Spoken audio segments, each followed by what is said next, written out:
Hello and welcome to today's episode of the Metex Sprayer Tips video series.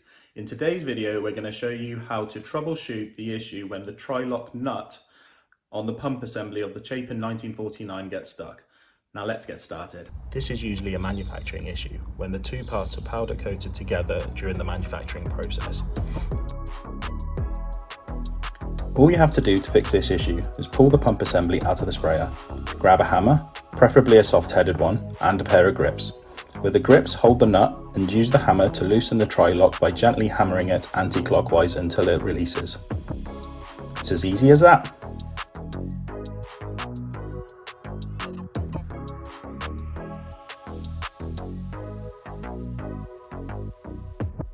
Don't forget to keep your eye out on our channel, subscribe and turn on the notifications because we've got loads more hints and tips videos coming soon.